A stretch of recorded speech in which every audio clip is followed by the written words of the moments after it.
My name is Elijah Carter. I'm 28 years old.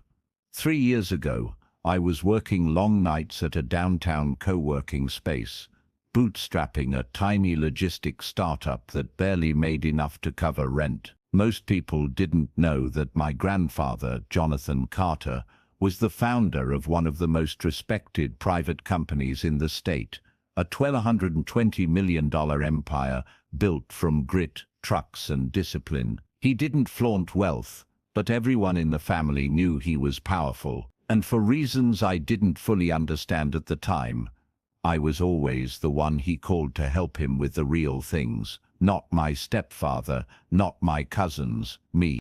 When I was 12, he let me sit beside him in boardrooms. At 15, he had me take notes in shareholder meetings. I never asked for any of it. I was just a quiet kid who listened well and paid attention. My stepfather, Gerald, on the other hand, he was all charm and presence, tall, loud, endlessly confident. He married my mother when I was 6 and tried to carve himself into the Carter name through sheer charisma. Grandpa tolerated him, but never trusted him. I saw it in his eyes. He'd say things like, "Gerald's the kind of man who shines on the surface, but sinks in deep water." Then one evening, 3 months before his stroke, Grandpa called me into his study. He sat me down across from his oak desk and slid a manila folder toward me. It was thick, legal documents, financial breakdowns, and a cover letter with my name on it. I didn't know what to say. He told me, "This company will need someone who knows what it feels like to build from nothing, not someone who talks big and delivers small. I've watched you long enough to know you're the one." My hands shook as I read through it. I didn't ask why me. I just promised I wouldn't let him down. But things rarely go the way they're supposed to. Not when money and egos are involved. When Grandpa collapsed during his morning walk 2 weeks later, everything spiraled. He survived the stroke, but it hit him hard. For the first time, his voice lost power and his presence dimmed. And in that crack of vulnerability, Gerald saw his chance. Within days, he began helping around the office. He was slick about it, smiling, shaking hands, telling everyone he was just trying to keep the family name strong. But I knew better. Then one morning I showed up at HQ, and my keycard didn't work.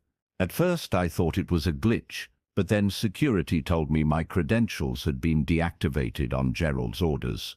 When I asked to speak to the board, I was told I'd need an appointment to speak with people I'd known since childhood. That's when I realized something was deeply wrong, and that Gerald had moved faster than I expected. I didn't yell. I didn't beg. I simply walked back to my car, sat behind the wheel, and stared at the dashboard for nearly 30 minutes. Not in shock, but in silence. A silence that comes when you realize betrayal isn't just an act, it's a strategy.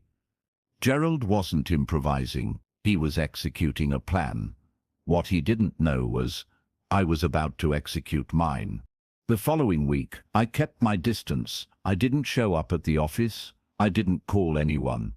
Instead, I sat at my apartment, surrounded by that thick manila folder Grandpa had given me, reading every page like it was scripture. There were trusts, transfer clauses, and legal stipulations tucked deep in the language.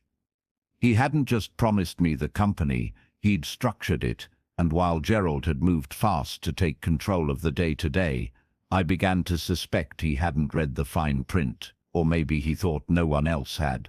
I hired a lawyer, not one of the Carter family's flashy corporate firms, but a quiet surgical litigator who specialized in estate manipulation and executive overreach. She moved with the precision of a scalpel. While Gerald made his rounds giving speeches and posing for trade magazines, my lawyer and I were peeling back layers. We filed for temporary injunctions on stock reallocation. We gathered internal documents showing abrupt contract terminations and questionable spending, all approved under Gerald's interim leadership. My name may have been quietly removed from the building, but legally I still had a voice. Meanwhile, I began calling people quietly. Not executives, not board members, but the warehouse manager I used to shadow when I was 16. The receptionist who always called me Mr. E. The driver who used to bring Grandpa his morning coffee and confided in me when his wife was in surgery. They remembered. And more importantly, they were watching Gerald's changes with increasing discomfort. The soul of the company was fading fast. Loyalty doesn't vanish with a new signature. It lingers, waiting for someone worthy to reclaim it. Gerald wasn't stupid. He knew something was off. He started asking around. Anyone heard from Elijah? Is he planning something? But that was the thing. When you're used to storming through life with noise, you don't know how to read quiet. And I was nothing if not quiet. He assumed I was licking wounds. He didn't realize I was building allies, collecting receipts and preparing to strike, not with rage but with rights. One night, I visited Grandpa in the rehab center. His speech was slow, but his eyes were alive. I told him what Gerald had done. His fingers tightened slightly around mine. Then, with every ounce of strength he had, he whispered, "You know what to do." That was the last full sentence he ever said to me, and that was enough. It wasn't permission, it was a reminder. He'd seen this storm coming, and he'd trained me to weather it. So I walked out of that room, not sad, not angry, just sharpened. While Gerald paraded through the company like he'd earned it, I sat at my dining table every night reading the trust document my grandfather had drafted, line by line. It was brilliantly written, quietly powerful. The company's ownership had not been transferred entirely at Grandpa's death or incapacitation. Instead, it was placed in a living trust with trigger clauses that only activated under specific conditions. One of those conditions was breach of fiduciary duty by any interim operator not listed in the succession plan. And guess what? Gerald's name wasn't listed anywhere. I began documenting everything. The flashy renovations, the abrupt department shutdowns, the vendor swaps where Gerald's friends began winning contracts without bids. To the outside world, he was just modernizing. But to anyone who'd ever run an operation, the moves were suspicious at best and illegal at worst. With the help of my attorney, we built a confidential case file that grew thicker by the day. I didn't leak anything. I didn't threaten anyone. I let the facts collect like bricks, and I waited for the right moment to build with them. Meanwhile, Grandpa's old allies, the ones who had been pushed out or sidelined, started calling me. Not out of pity, but respect. One by one, they offered information, support, even testimony. The tide was changing, not with thunder, but with footsteps. The kind you don't hear until they're already behind you. Gerald was too busy managing headlines to see the internal currents shifting. He wanted applause. I was building something stronger. Alignment. There's a unique kind of satisfaction that comes from knowing your enemy is writing his downfall in real time, and you don't have to lift a finger to stop him. You just have to watch. Gerald threw a lavish party at the 6-month mark of his leadership, calling it the new Carter era. The invite didn't reach me, but one of the board members forwarded me the email with a note that simply said, "Soon." That was all I needed to see. The show was almost over. Then, one morning, my attorney called and said, "It's time." She had uncovered the final piece, a direct violation of the trust's oversight clause. Gerald had used company assets to purchase a vacation home under the business shell. He thought no one would notice, but the documents were clear. Misuse of assets by an unauthorized operator immediately revoked their interim control and triggered my elevation. All I had to do was file, and everything would shift. We filed the paperwork at exactly 9:01 a.m. on a Monday, Not in some grand courtroom, but in a quiet corporate registrar's office, 2 floors below where Gerald sat in the corner suite, sipping espresso from a mug engraved with Acting CEO. The motion triggered an immediate freeze on all executive activity pending review. That meant Gerald couldn't sign contracts, authorize payments, or move company assets without board approval. It hit him within hours. His assistant was the first to notice emails bouncing back, permissions revoked. I didn't show up at the office right away. I let the silence speak first. The board convened within 48 hours. Privately, most of them hadn't seen the full trust language before. Only summaries Gerald's team had given them. But once our lawyer presented the original documents, Grandpa's wet signature still sharp on the final page, you could feel the air shift in the room. Everything he'd built, everything he meant to happen was right there. Legal, binding, undeniable. Gerald didn't take it well. At the emergency board meeting, he stormed in with his signature charm now cracked and desperate. "This is ridiculous," he said. "You're going to let a child run $100 million operation based on old paperwork?" But the words fell flat, because what he didn't understand, what he never understood, is that respect isn't given by volume. It's earned in silence, when people see who's been doing the real work all along.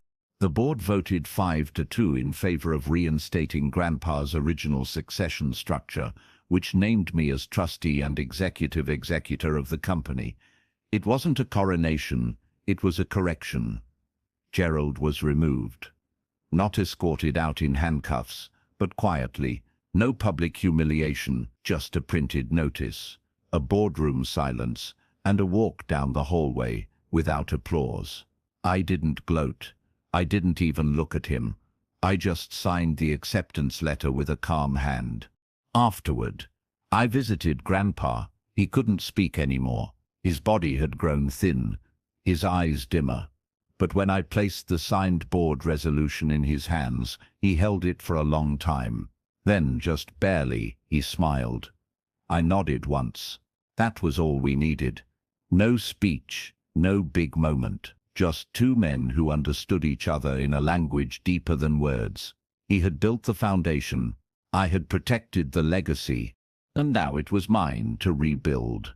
Walking back into the company wasn't triumphant. It was sobering. The walls still had that strange polish Gerald loved.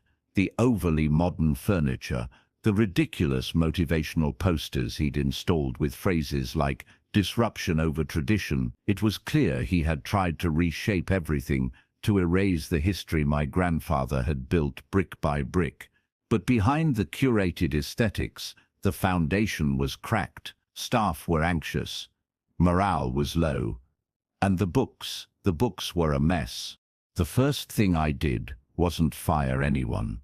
It was listen.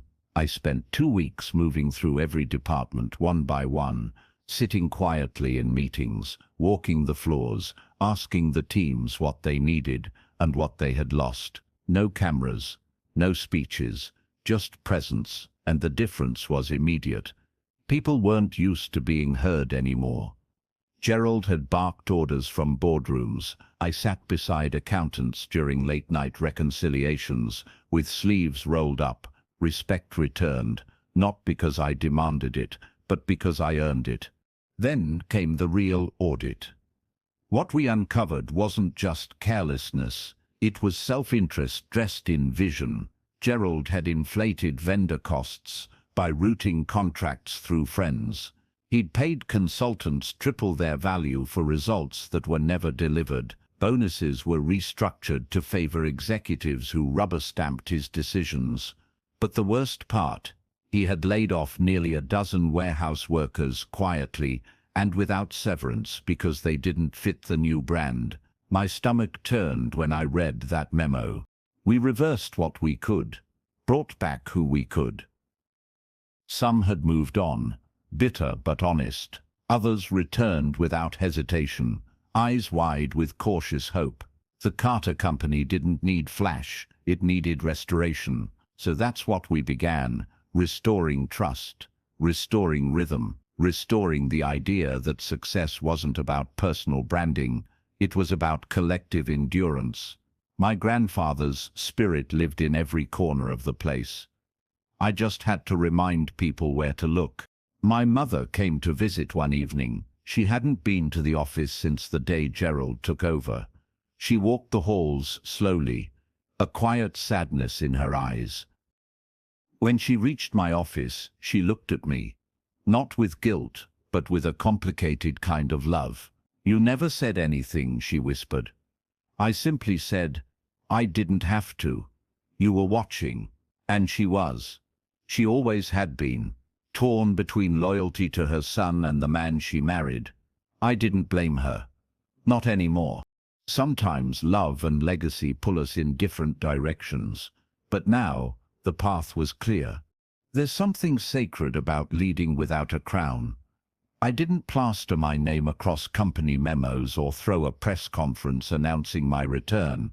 I simply showed up, day after day, doing the work, and people noticed. Not because I shouted, but because I stood firm. The kind of firm that doesn't intimidate, it steadies. After the storm Gerald created, they didn't need a new storm, they needed a center. My grandfather had taught me this. Power doesn't make noise, it creates order. Gerald had confused attention with authority. That's why his leadership collapsed the moment someone stopped clapping. But I wasn't here for applause. I was here to bring the company back to life. We reinstated family health programs. We restructured the shipping schedules to honor driver fatigue. We renegotiated every bloated contract Gerald had signed, and every saved dollar didn't go into headlines. It went back into people. Still, Gerald wasn't gone from our lives. He lingered like a shadow at the edge of every press mention. He tried planting stories in small media outlets, painting me as inexperienced, too young, even suggesting I was Grandpa's charity case. But the stories didn't stick, because credibility once built from sweat and silence can't be unraveled by gossip. My name had already earned its place in boardrooms, not because of blood, but because of proof. Then came a surprise. The senior accountant handed me an envelope she had found at the bottom of a file drawer. It was a sealed letter, handwritten, yellowed with time, addressed to me, from Grandpa. The date on it was nearly 4 years old. I opened it slowly. His handwriting was strong. He wrote, "If you're reading this, it means things didn't go as cleanly as I hoped. But if you're still standing, good, because I didn't build this for safety. I built it for resilience. Carry it forward." And read that letter 3 times before I folded it and tucked it into my jacket. That night, I didn't go home. I walked the factory floor alone, touching railings, nodding at old signs, letting the memory of him fill the space he had trusted me not just to inherit, but to transform. And I would, not through ego, through endurance. Because that's what legacy really is. What you keep standing when everyone else has walked away. Weeks passed, and Gerald's silence turned from loud to desperate. He stopped trying to reclaim public attention and started probing old allies, trying to stay relevant through whispers and backdoor conversations. But the more he tried, the more isolated he became. You see, when people follow you out of fear, they leave the moment you lose power. His influence didn't collapse, it dissolved. Not with headlines, but with unanswered calls and meetings that no one showed up for. Then came the financial audit, the final thread. We discovered one more buried payment, a payout to a shell consulting firm, linked to a friend of Gerald's, under a fabricated digital strategy contract. It was sloppy, the kind of mistake people make when they assume no one will ever look. That's when I made the decision. It was time to pursue civil action, not out of spite, but because leadership means protecting everyone from even those you once called family. The board backed it, unanimously. There was no emotion in the vote, just numbers, dates, signatures, and the final weight of responsibility. The filing itself wasn't public at first, but Gerald found out. He called me personally. For the first time in over a year, I heard his voice, tired, cracking under the pressure. "You don't have to do this," he said. "We're family." I paused, then said quietly, "You forgot that when you locked me out of the building," and I hung up. Calmly, finally, word got out. Not from us, but from someone in Gerald's circle. Media outlets picked it up. Stepson of Jonathan Carter faces civil suit in company audit probe. The same headlines that once propped him up now dissected him. I didn't issue a statement. I didn't need to. The company's actions were the statement. For every employee he discarded, for every corner he cut, for every piece of trust he fractured, this was justice. Strategic, legal, clean. But behind the precision, there was still weight. Not guilt, clarity. Family betrayal is the kind that doesn't just scar. It reshapes your understanding of loyalty. My mother stayed quiet. She never defended him again. She didn't have to. We both knew the damage was irreversible, but not all wounds need to be avenged. Some just need to be documented and left behind.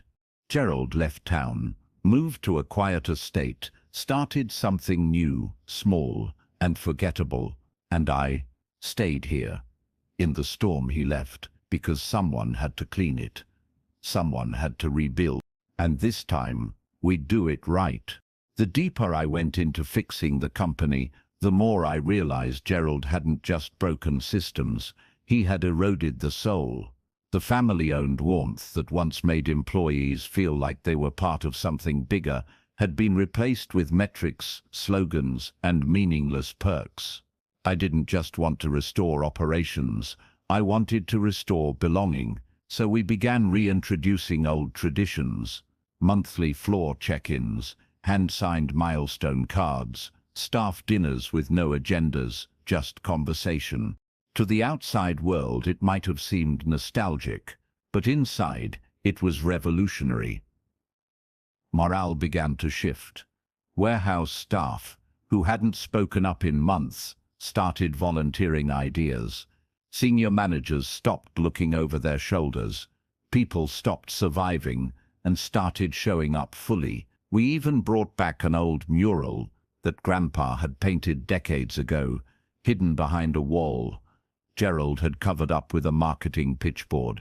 The day we unveiled it, half the floor stood in silence, some with tears in their eyes. Grandpa's health continued to decline. I visited him every week, reading him updates, showing him photos of team gatherings and restored spaces. One afternoon, I brought in the mural photo.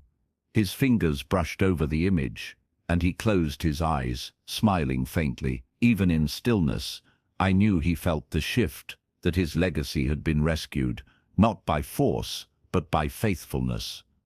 The kind that doesn't brag or boast. The kind that simply holds the line until the storm passes. Then came something unexpected. One of our former major clients, who had left under Gerald's mismanagement, reached out to return. "We left because the company forgot who it was," their CEO said. "But we can feel it now, it's coming back." That moment, more than any headline or lawsuit, marked the real victory. Not because we'd regained money, but because we'd regained meaning. That was Grandpa's true wealth, and now it was mine to protect. We hosted our first Carter night in years. No press, just employees, family and food in the warehouse-turned-celebration hall. I stood in the back watching the laughter, the music, the quiet joy on people's faces.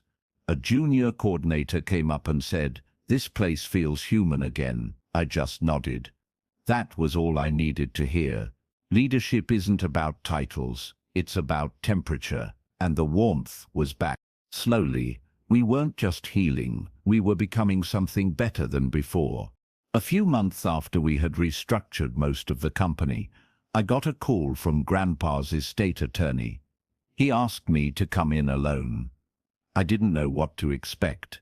I assumed it had something to do with a final trust audit or a lingering signature, but when I arrived, he handed me a sealed envelope. Grandpa's name was scrawled across the front in bold ink, dated just a few weeks before his stroke. He left instructions that this was to be opened only after the company was in your name, the attorney said. Inside was a single sheet of paper, handwritten clean. It read, "Legacy is not about who gets the seat. It's about who will stay standing when the storm hits. If you're reading this, Ely, then you've stood. And now, I leave you everything, not because you're blood, but because you earned it. Protect it. Grow it. But never forget, people are the only part of a company that matters." There was a postscript. Also, fire any executive who uses the word synergy unironically. I laughed, out loud, in that quiet office. Even from the grave, Grandpa still knew how to disarm me. I left the attorney's office that day, not just as CEO, but as something else entirely, guardian of values, of people, of the kind of business that isn't just profitable, but principled. Later that week, we hosted a private gathering at his home. Not a funeral. He'd made it clear he didn't want one. No suits, no speeches, he'd once said. Just whiskey and truth. So we gathered. Old employees, childhood friends, warehouse crew, executives who still remembered his jokes and stories. One by one, they shared memories, not about what he built, but how he made them feel. That was the real inheritance he left behind. As spoke last, I kept it short. I told them, he taught me that silence is powerful, that loyalty is earned quietly, and that legacy isn't money, it's memory. Then I raised my glass and said, to the man who led with grit and handed down a kingdom not made of gold but of people. The room went quiet. Then slowly, glasses rose, and in that stillness, I felt him, not above us, but in us. Gerald never called again, never showed up, and I never looked back, because I had everything he thought he took. A year passed, quietly, no headlines, no scandals, just growth, the steady kind. We didn't chase IPOs or flashy acquisitions. We focused on becoming whole again. Efficiency returned, employee retention soared. The brand, once diluted by Gerald's ego, was now respected again, not because we rebranded, but because we returned to our roots. Every month, I walked the factory floor, not for show, just because I wanted to. And every time someone looked me in the eye and said, "Thanks for staying," I'd nod, because I knew exactly what they meant. At home, I kept Grandpa's letter framed near my desk. Some mornings I'd read it before emails, just to remind myself why I started. When you grow up watching a man build something from sweat and sawdust, you learn that real success is never loud. It's quiet. It's compound. It's built in the moments when no one's watching. Gerald never understood that. He thought legacy came from applause. But applause fades, integrity doesn't. One afternoon, I received an invitation to speak at a leadership conference. The theme was modern vision.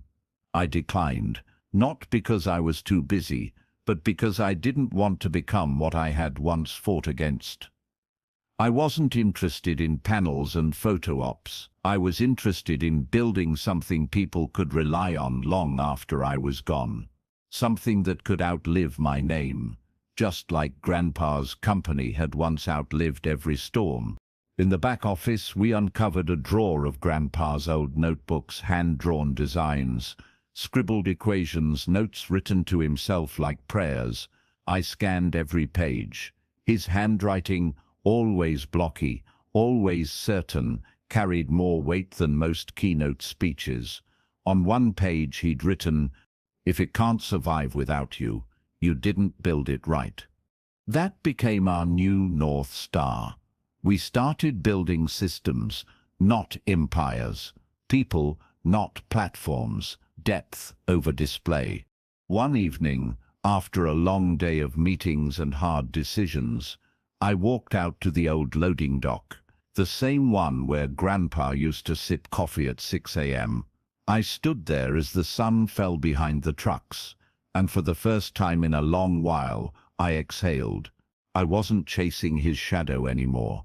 I had stepped into my own. It was a quiet Saturday when I walked into the office alone. No staff, no meetings, just me, the hum of the building, and the echo of what we had rebuilt. I stopped in front of the executive wall, the one with the company's founders etched in steel, beginning with Grandpa's name at the top. Below him were rows of names, some familiar, some forgotten. Then at the bottom, newly engraved and still catching the morning light, was mine, Elijah J. Carter, CEO. I stood there longer than I expected, not because I was proud, but because I finally understood the weight of it. The Carter name didn't guarantee legacy. It simply invited responsibility. Gerald had tried to take the name without the weight, but I had carried it through betrayal, through silence, through every meeting, every decision, every night spent wondering if I was doing enough.